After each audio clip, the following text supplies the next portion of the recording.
बोलिए सद्गुरुदेव की जय, संत समाज की जय, भक्त समाज की जय। शाही बंदी साहिब। परम पूज्य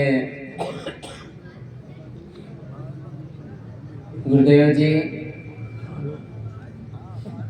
अर्चने वंदने मुद मंगलमय संत समाज, धर्म प्रेमी सज्जनों,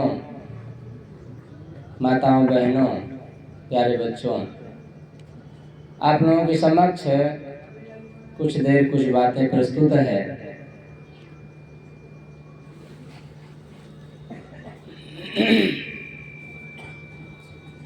सदगुरु कबीर साहब की एक साखी है,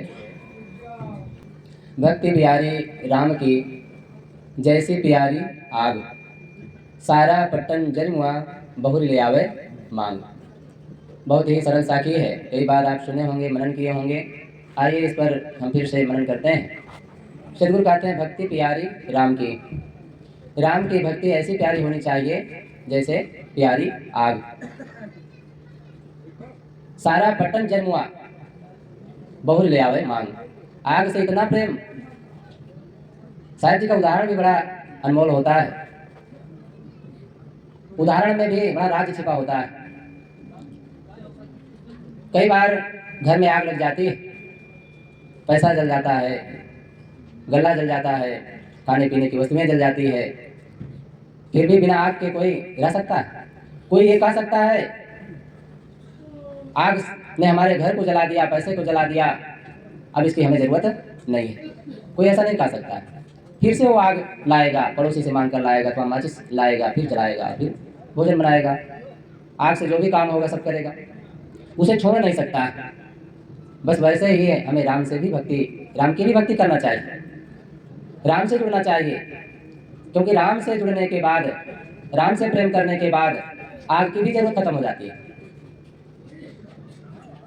जब तक शरीर है तब तक आग की जरूरत है, लेकिन जब राम से प्रेम हो जाता है, राम की भक्ति हम करने लग जाते हैं, हमारे अंदर वो सद्गुण, वो सदाचार, वो त्याग, वैराग, वो भाव आ जाता है, तो आग की भी जरूरत खत्म हो जाती है। मतलब है कि संसार ही नहीं रहेगा तो आग की क्या जरूरत रहेगी?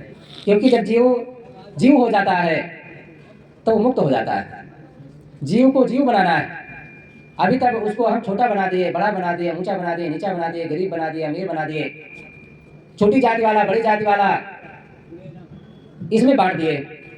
इन्हीं भ्रमजाल में, इन्हीं पद सम्मान में, इन्हीं वैभव में जीव इतना भूल गया, इतना रच पच गया कि राम क्या होता है, मुक्ति क्या होती है, इस बात को ही भूल गया। साहब उसी बात को याद दिलाते हैं कि भक्ति करो। एक भक्त कह रहे थे, साहब भक्ति करो, भजन करो, खूब बताते हैं, लेकिन भजन क्या है ये नहीं बताते हैं। भक्तों का प्रश्न भी बड़ा अजीब होता है। आजकल लोग ऐसा प्रश्न करते हैं कि गाड़ी से आए खड़े हो गए और बताएंगे महाराज को शांति के बारे में बताइए। अब उनके जीवन को झांक कर देखो तो तंबाकू खाते हैं, बीड़ी पीते हैं, ना जाने क्या क्या दुर्गुणों में व्यस्त हैं, मस्त हैं, और कहते हैं शांति चाहिए महाराज, शांति के बारे में कुछ बताइए। अरे जब एक अन्न की जरूरत होती है तो खेत को जोतना पड़ता है, फिर उसमें ना जाने कितने मेहनत करनी पड़ती है, खाद पानी देना पड़ता है, और बहुत सारे मेहनत के बाद फिर कहीं अन्न पैदा होता है 5-6 महीना में। और शांति को हम ऐसा मानो गेंद है या कोई सौदा या कोई इंजेक्शन है, महाराज जी लगा देंगे और तुरंत मन को बिल्कुल शांति मिल जाएगी। ऐसी लोगों की भावना होती। सतगुरु श्री ज्ञान साहब जी बता रहे थे, एक बार कोई व्यक्ति उनके आश्रम में आया, कहे महाराज जी रोड से जा रहे थे, उनके मन में थोड़ा कुछ भाव जगा होगा और उनके पास पहुंचे, बोले महाराज कुछ शांति के बारे में बताइए। तब श्री साहब जी ने कहा कि कोई बात नहीं, जरूर बताएंगे, लेकिन यहाँ सत्संग चल रहा है, एक दो दिन जो भी रहेगा उसमें आप रहो, आपको भोजन तो मिलेगा ही, लेकिन कपड़ा भी दिया जाएगा, साथ साथ आपको साबुन तेल भी मिलेगा, जो आपको आवश्यकता लगेगी सब मिलेगा, रहो यहाँ पर। तब कहते हैं महाराज समय नहीं है पर शांति चाहिए। धन कमाने के लिए तो कोई नहीं कहता है कि महाराज समय नहीं है, रात दिन उसी में व्यस्त है, रात दिन व्यस्त है धन कमाने के पीछे, लेकिन शांति कितनी कमाई जाती है, संतों से कितना मिला जाता है। देखो वैगवान महीने में 1 तारीख को सत्संग होता है, कितने लोग पहुंचते हैं वहां पर, या संतों के आश्रम में कभी न कभी भोज भंडारा सत्संग होता ही रहता है। कुछ लोग आते हैं भोजन करने के नाम पर, चलो वहां बढ़िया बढ़िया खीर पूरी मिलेगी, कुछ लोग आते हैं भजन करने के लिए, गाने के लिए, अगर उनको गाने को ना मिले तो नाराज हो जाते हैं। और कुछ लोग आते हैं चप्पल बदलने के लिए, चलो वहाँ पर अच्छा अच्छा चप्पल होगा, जूता होगा, बदल के चले आएंगे बढ़िया। सबकी अपनी अपनी भावना है। कुछ लोग ये भी ताड़ने आते हैं कहाँ से खिड़की तोड़ने लायक है, ये भी ताड़ने आते हैं। कई बार देखने को मिला है, घटना में घटी है बात, खिड़की देखेंगे, छेद देखेंगे, कहाँ से घुस करके निकाला जा सकता है माल। सबकी अपनी अपनी भावना है और उसमें बड़े माहिर होते हैं वो। जहाँ जैसी कर्म जैसी जिसकी बुद्धि है तैसे वो कहे बनाए, जिसके मन में जिसके भावनाओं में जैसा होता है वैसा ही उसके जीवन होता है। भक्ति करना है। आप हर आदमी, चोर भी सुख चाहता है, शांति चाहता है, लेकिन शांति ऐसे मिल जाती है? कैसे शांति मिलती है? तो संत गुरुजन उसका उपाय बताते हैं। जैसे श्री साईं जी कह रहे थे ना, दुनिया में आपको मोटर बनाने की गैरेज मिल जाएगा, मोबाइल बनाने की दुकान मिल जाएगी, टीवी खरीदने की दुकान मिल जाएगी, टीवी बिगड़ जाए तो उसके बनाने वाले मिल जाएंगे, लेकिन बुद्धि बिगड़ी है, इसको बनाने वाले कहाँ हैं?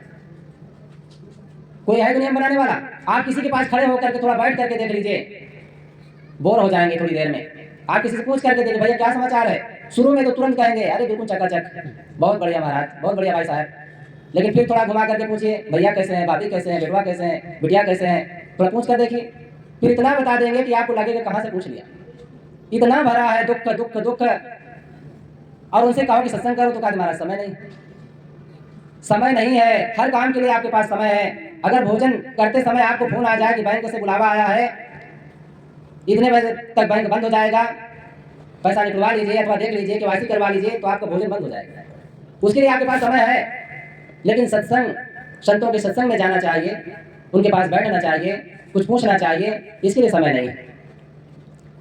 दीक्षा और शिक्षा, शिक्षा के लिए आज होड़ मची है। अपने बच्चों को, बेटियों को, बेटों को बड़े बड़े स्कूलों में नाम लिखाते। गरीब आदमी भी बड़े स्कूल में लिखाना चाहता है, इंग्लिश मीडियम अपने बच्चे को पढ़ाएंगे। जो हम नहीं कर पाए, जो पढ़ाई हम नहीं पढ़ा पाए, अपने बच्चों को पढ़ाएंगे। ऐसी भावना लोगों के अंदर है। अच्छी बात है, होना भी चाहिए, लेकिन अपने बच्चों को संस्कारी बनाएंगे। कितने लोग सोचते हैं, आप देखे होंगे घरों में हीरो हीरोइन के फोटो मिल जाते हैं। कई घरों में मैं देखा अखबार का कटिंग, हीरो हीरोइन के फोटो जैसे तैसे फोटो लगे हुए हैं। लेकिन कबीर पंथियों के घर में ऐसा नहीं है, दूसरे के पंथ के लोगों के यहाँ, कबीर पंथियों के घर में देखा कबीर साहब का फोटो भी नहीं है। संतों का फोटो तो बातें छोड़ो, जब हमारे मूल आचार्य का फोटो नहीं है तो और संतों का लगा के क्या करेंगे? अरे और सरल भाषा में कहें तो अपने माँ बाप का फोटो नहीं है लोगों के यहाँ। कई घर में देखा जाता है, कई घर में तो अपना फोटो लगा देंगे, माँ बाप का नाम काट के अपना नाम लिख देंगे।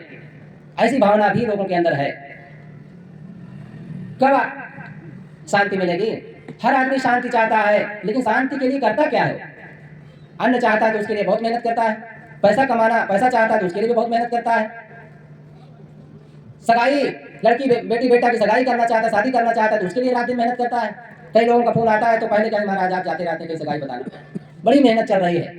लोगों के मुख से ये नहीं निकलता है महाराज बड़ा मन उलझा हुआ है, दुखी है, थोड़ा सा कुछ सत्संग की बातें बताइए, ज्ञान की बातें बताइए। किसी के मुख से ये नहीं निकलता है। कई घरों में से ये आवाज आती है महाराज यहीं से निकल जाते हैं, हमारे यहाँ नहीं आते। बुलाना, अरे कभी सोचे हो कि साहब को बुलाना है? आप बुलाना दे देते हैं कि साहब लोग बड़े बड़े घर में जाते हैं, जहाँ पैसा मिलता है वहाँ जाते हैं, लेकिन कभी भाव दिखाए हैं कि साहब को बुलाना है, साहब को बैठाना है, अपने घर में उनके चरण रखाना है? ऐसा भाव कभी आता है मन में? बुलाना देना अलग है, शिकायत करना अलग है, लेकिन भाव तो करके दिखाइए, भाव तो दिखाइए। क्यों नहीं आएंगे साधु? साधु भाव का मुका होता है, आपके धन का नहीं। आप धन भी जो देते हैं तो कहाँ क्या करते हो? कोई बेटी बेटा की सगाई लगाने के लिए करते हैं क्या उसका उपयोग? देखो अब यहाँ पर आखिर सुरक्षा आश्रम बन गया है, तो सत्संग हो रहा है, समय समय से ज्ञान की चर्चा होती है, भजन सुनने को मिलता है। आप जिनके पीछे रात दिन सारा पैसा खून पसीना सब एक कर देते हैं, कितना ज्ञान की बातें उनसे मिलती है। बच्चों के पीछे आप जो धन खर्च कर देते हैं, ऐसा नहीं कि ना खर्च करें, खर्च कर देते हैं, बुढ़ापा में आपको भोजन देने को दर्शा देते हैं। और संतों को कितना दे देते हैं, जिनके लिए बड़ी उड़ान करते हैं, शिकायत करते हैं। अपने बच्चों के लिए तो अपना बुढ़ापा भी सौंप दिए। एक बूढ़ा था, अपने बेटी, एक ही बेटी थी, सारा खेती बाड़ी घर द्वार पैसा कौड़ी बैंक का सब उसके नाम कर दिया, नाम कर दिया। अब महीना 2 महीने तो बहुत बढ़िया सेवा हुई, और उसके बाद अब उनके नाम हो गया। अब दामाद और बेटी बड़ा ऐसो आराम से जीवन जीने लगे, और बूढ़ी बूढ़ा को समय से भोजन भी ना मिलने लगा। बड़ा कष्ट का अनुभव होने लगा कि वाह भाई, अब सब तो मैं खाली हाथ हो गया, सब तो मैंने लोगों को दे दिया, अब हमें तो पानी भी समय से नहीं मिलता है, चाय तो पूछने की बात ही दूर है। तो एक उपाय सूझा उनको, सत्संगी थे, समय समय से संतों के पास जाया करते थे। तो संतों से कई बार अपने जीवन के बारे में उनको समझ प्राप्त थी, उनको ज्ञान था। तो ख्याल आया थोड़ा उनके अंदर, भाव जगा कि कुछ उपाय करना चाहिए। नहीं ये तो खाली ये सब तो बिल्कुल फ्री में पा गए और ये बुढ़ापा तो हमारा बड़ा कष्टदायक हो जाएगा। तो क्या किए, एक सेठ से जो बहुत उनके सुपरिचित थे, अच्छे थे और उस व्यक्ति को मानते थे, तो उनसे 1 लाख रुपए लिए कर्ज में और ले करके संदूक में रख करके ताला बंद कर दिए। जब शाम को बेटी बेटा आए, दामाद आए, तब उनको दिखाते हैं, पैसा ताला खोल करके दिखाते हैं और कहते हैं कि बेटी 1 लाख रुपए ये है और ऐसे ही कई लाख रुपए और रखा है। थोड़ा लालच दिए, ऐसा करके अब बंद कर लिए ताला। अब बेटी बेटा का रूप बदल गया। उनको लगा कि अभी माल पानी तो बहुत है इनके पास। अब समय से चाय मिलने लगी, समय से भोजन भी मिलने लगा, बहुत अच्छा व्यवहार करने लग गए। इतना बढ़िया व्यवहार किए कि समय आने पर अच्छा व्यवहार किए और सेवा करा के बूढ़ा बाबा तो खत्म हो गए। अक्सर आज का समय ऐसा बदला है कि लोग माँ बाप के पास जाते हैं तो सिरहाने पहले चाबी ढूंढते हैं, कहाँ माल पानी है पहले देख लें, पहले बंटवारा कर लें, तब मिट्टी उट्टी के बारे में सोचा जाए। ये समय लगा हुआ है। तो ऐसे दामाद जी पहले पहुंचे, चाबी खोजे, संदूक खोले। जब संदूक खोले तो उसमें पैसा था ही नहीं। उसमें तो बड़ा सा पत्थर भरा हुआ था, कंकड़ कुछ भरे थे, क्योंकि जिससे वो कर्ज लिए थे बूढ़े बाबा उनको लौटा चुके थे। संसार में स्नेह खत्म होता जा रहा है, प्यार खत्म हो जा रहा है, पैसा सामने आ गया है। जिसके पास पैसा है, कांटे बहुत होते हैं रिश्ते, जबकि पैसे पास होते हैं टूट जाती है गरीबी में जो रिश्ते खास होते हैं। गरीबी जब आ जाती है ना तो लोग मुंह फेर लेते हैं। कहीं ऐसा ना हो कि मांग ले, मांगने में लग जाए, मुंह फेर लेते हैं। तो पैसा आज सब कुछ हो गया है। प्यार इसलिए खत्म होता जा रहा है। पहले का जमाना था, बचपन में कई बार अनुभव होता था, आप तो सब जानते हैं, बुजुर्ग हैं, सबको समझ है। पहले कभी मेहमान पहुंच जाए घर में, बूढ़ी अगर मान लो 10 बजे रात में पहुंचे कोई मेहमान अचानक, तो सबको आश्चर्य लगता था। दौड़ करके उन्हें आसन दिया जाता था, बैठाया जाता था, कुर्सी दिया जाता था, भोजन पानी पूछा जाता, कैसे आना हुआ, क्या समाचार है, कुशल मंगल तो है, और तुरंत भोजन बनाया जाता था। लेकिन आज का समय, आप 10 बजे रात में पहुंचे, भला ताला खुल जाए तो धन्यवाद है। अगर ताला खुल भी जाए तो मेहमान भोजन के लिए नहीं खा सकता है, क्योंकि भोजन के लिए कहा देगा तो गड़बड़ हो जाएगा। पूछेंगे ही नहीं, बता देंगे कि ये कमरा है, चुपचाप सो, सुबह बात करेंगे क्योंकि अभी टाइम नहीं है। प्यार खत्म होता जा रहा है। साहब कहते हैं प्यार करना सीखो। भक्ति प्यार, भक्ति किसे कहते हैं? प्यार को। जिसके अंदर प्यार है, स्नेह है, सरलता है, विनम्रता है, अहंकार नहीं है, वही तो भक्ति कर रहा है। बहुत उसके पास धन नहीं है, कोई बात नहीं, बहुत दान नहीं कर पाता, कोई बात नहीं, लेकिन संतों के लिए भावना है, हर समय संतों की याद में डूबा रहता है। एक भगत जी बता रहे थे, साहब मैं जब सपना भी देखता हूँ तो संतों का सपना देखता हूँ। तो बहुत अच्छी बात है, संतों का सपना आए, अगर उस समय मौत हो जाए, अचानक शरीर छूट जाए, तो जान लो आपकी कितनी बढ़िया दशा होगी। लेकिन आप विषय वासना को सपना में देख रहे हैं, शेर बाघ को देख रहे हैं, सांप खदेड़े हैं, आपको ऐसा सपना देख रहे हैं, तो कितना मन भटका हुआ है, ये विचार कर सकते हैं। आप मांस की दुकान में खड़े हैं सपना में, शराब की दुकान में खड़े हैं सपने में, कैसी दशा विचित्र है। सपना आना झूठ होता है, लेकिन आपके करने का फल होता है। आप जो सोचते हैं, विचार करते हैं, चिंतन करते हैं अपने जीवन में, वही तो सपना में आता है। इसलिए वही तुमको मिल रहा है जो कि पहले से दिया है, उसी का फल सामने है, सुबह सुबह जैसा किया। जो आपने बोया है वही आपको मिल रहा है। सपने सोया मानवा, फूल जो देखे नैन, जीव बरा बहुलूर में ना कछुले न देन। सपने में सोया हुआ है आदमी। जो रात में सपना देखते हैं वो तो झूठा है, लेकिन आप जो दिन में देख रहे हैं ये भी तो सपना ही है। बचपना गायब हो गया, जान पाए? कोई जान पाया कैसे गायब हो गया? जवानी भी गायब हो गई, एक दिन बुढ़ापा भी गायब हो जाएगा, सब गायब होता जा रहा है। क्या रहता है यहाँ पर? सतगुरु कबीर ने कहा, आए हैं सो जाएंगे, राजा रंग फकीर, एक सिंहासन चढ़ चला, एक बंधा जात जंजीर। एक सिंहासन पर बैठकर जाता है, एक जंजीर में बंद करके जाता है। आप किसमें बंद करके जाना है वो आपके ऊपर है। सिंहासन पर बैठ करके जाना है कि जंजीर में बंद के जाना है वो आपके ऊपर है। खुद विचार करना है। सतगुरु कबीर साहब ने विचार की शक्ति दिया है, पूंछ पकड़ने की शक्ति नहीं दिया है। पूंछ पकड़ लो और चलो काम हो जाएगा। कई बार पूंछ पकड़ के चलने में धोखा होता है। लोग कहते हैं महाराज हमारे घर में ऐसी परंपरा रही, जैसे चौरी बनाने की, पूजने की परंपरा रही, इसलिए कैसे करें महाराज, बिना दीपक जलाए, बिना अगरबत्ती जलाए मन नहीं मानता है। परंपरा, अरे पहले झोपड़ी बनाते थे तो आप भवन क्यों बना रहे हैं? आप तो अच्छे से अच्छे घर बना रहे हैं, माता पिता के घर को बिगाड़ करके अपना अच्छा घर आलीशान बंगला बना रहे हैं, और वो परंपरा क्यों छोड़ पा रहे हैं? पहले दीपक जलाते थे, आप तो प्रकाश बिजली जला रहे हैं। दीपक क्यों जला रहे हैं? दीपक जलाइए, क्यों प्रकाश के चक्कर में है? बंधुओं, जब हम ट्रांसफार्मर से जुड़े रहते हैं तो प्रकाश लेते रहते हैं, बिजली मिलती रहती है। ऐसे जब संतों का सत्संग सुनते रहते हैं, समय समय आजकल देखो मोबाइल, पहले लोग जो बताते हैं ना कि गायब हो जाते थे, कुछ भी बन जाते थे, मुर्गा बन जाते थे, मक्खी बन जाते थे, चील बनकर उड़ जाते थे, ये तो झूठ है बिल्कुल। लेकिन आज समय वैज्ञानिक समय है, आज ऐसा समय लगा हुआ है आपके सामने मोबाइल सबसे बड़ा विज्ञान। जो भी इसमें मांगोगे, ज्ञान विद्या सत्संग अच्छा बुरा जो भी चाहोगे बस बोल दो एक बार, तुरंत आ जाएगा। जादू तो है आपके हाथ में, जादू। मोबाइल का उपयोग तो करें। अगर मोबाइल का आप उपयोग करते हैं तो आप बड़े विद्वान हो सकते हैं, बड़े ज्ञानी हो सकते हैं, संत साधु बैरागी हो सकते हैं। लेकिन इसी का दुरुपयोग करें तो महागंदे आचरण वाले हो सकते हैं, आपका जीवन नरक हो सकता है। जादू का उपयोग गलत ढंग से करेंगे तो आपके लिए फांसी बन जाएगा, लेकिन आप उसी को अच्छे ढंग से उपयोग करेंगे तो आपको महान बना देगा। ये जीवन भी तो ऐसे ही है। जीवन का सदुपयोग करो तो अमृत बन जाओ, अमर हो जाओ, और दुरुपयोग करो तो नरक बन जाओ। स्वर्ग और नरक कहाँ है? बाहर नहीं है, आपके अंदर है, आपके घर में है। आज बेटी बेटा को कार दे रहे हैं, माता पिता उनके लिए कार खरीद रहे हैं, और बेटी के लिए कहते हैं, दामाद से जब सगाई देखने जाते हैं तो लालच देते हैं कि आपको हम कार देंगे। हम कहते हैं, संत गुरुजन कहते हैं, कार मत दीजिए, संस्कार दीजिए। संस्कार देंगे तो वहां कई कार आ सकती है, अगर संस्कार नहीं देंगे तो कार बेच करके जुआ में हार सकते हैं। संस्कार तो दीजिए, संस्कार देंगे तो आपका जीवन में नाम करेगा, हमारे माता पिता कितने अच्छे थे, और संस्कार नहीं देंगे तो आपके नाम को डुबा देगा, कुछ ऐसा कर्म कर बैठेगा कि सारा दाग आपके ऊपर लग जाएगा। इसलिए संस्कार की जरूरत है। एक बेटी की हिम्मत देखिए, दामाद बारात लेकर पहुंच जाता है और वहीं खड़ा हो जाता है। ऐसे समय खड़ा होता है वो, जैसे मंडप पर अक्सर जब कुछ कई बार जूता चुराते हैं और कुछ करते हैं तो ऐसा आ जाते हैं लोग, उस समय मजबूरी हो जाती है लोगों की। बोलो ना भाई, क्या करना है? तो ऐसे ही वो बेटी बड़ी हिम्मत दिखाई, उसने दामाद ने कहा कि मुझे एक कार चाहिए और 20 लाख रुपया चाहिए, एक कार चाहिए और 20 लाख रुपया चाहिए। बेटी दुल्हन बनी थी, उठकर खड़ी हो जाती है और सीधा कह देती है, ऐसे लालची के साथ रहना मैं बिल्कुल पसंद नहीं करूंगी, और मैं अभी काटी कोई जरूरत नहीं है। सीधा हिम्मत करके बोल देती है कि ये बारात ये शादी मैं करना ही नहीं मुझे। जब अभी बिना शादी किए लालच दिखा रहा है कि तो जीवन भर मुझे परेशान करता रहेगा। हिम्मत दिखाओ। तो मैं कह रहा था, सुख सब चाहते हैं। सतगुरु कबीर ने मुक्ति का मार्ग बताया है, ये भक्ति गुलामी का मार्ग नहीं बताया। मैंने उनसे प्रश्न किया, भक्ति कहते किसे हैं, मुक्ति कहते किसे हैं? तब चुप हो गया वो। आज मुक्ति उसे मानते हैं लोग, माँ बाप न डांटे, न बोले, न टोके, न कुछ कहें, गुरु संत कुछ ना बोले, हमारी मर्जी जैसे हम रहे। बहू चाहती है कि सास कौन होती है हम पर बोलने वाली, हम ऐसे नहीं आई हैं, कुछ देकर आई हैं।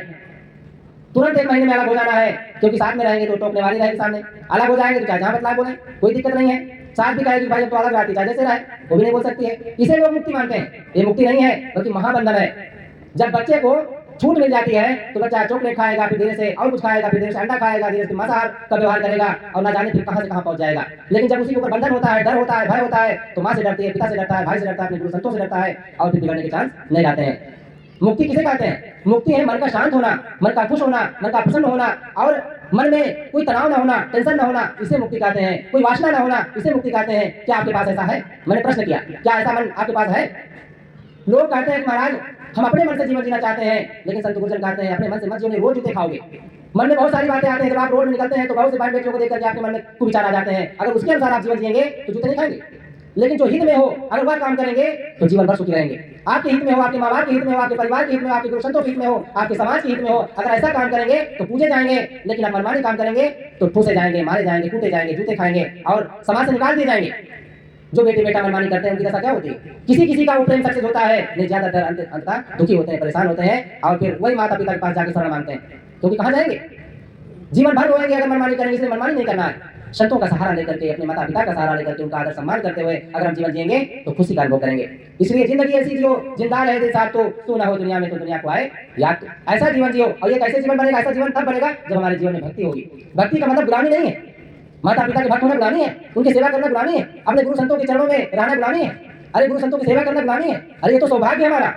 ऐसा काम करना सौभाग्यशाली को मिलता है। ऐसे सेवा किसी को मिल जाए तो महाभाग्यशाली है। देखो हमारे श्री राम साहब जी 18 साल से दास साहब की सेवा किए, महाभाग्यशाली थे, जन्मों जन्मों के पुण्य किए थे, तब तो ऐसे महापुरुष की सेवा किए।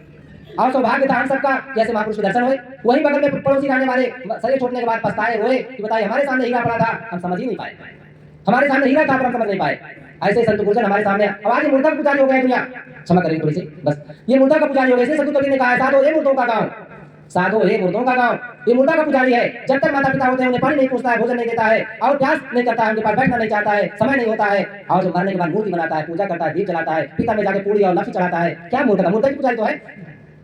ब्राह्मणों का बनाया जाल, वो मंदिर में पूजा कर लेगा, कहेगा मानो तो देव नहीं पत्थर है, पर अपने माँ बाप को देवता नहीं मान पाएगा, अपने गुरु संतों को देवता नहीं मान पाएगा। बहुत बड़े भ्रम में वो जीवन जी रहा है। भ्रम में कब निकलेंगे?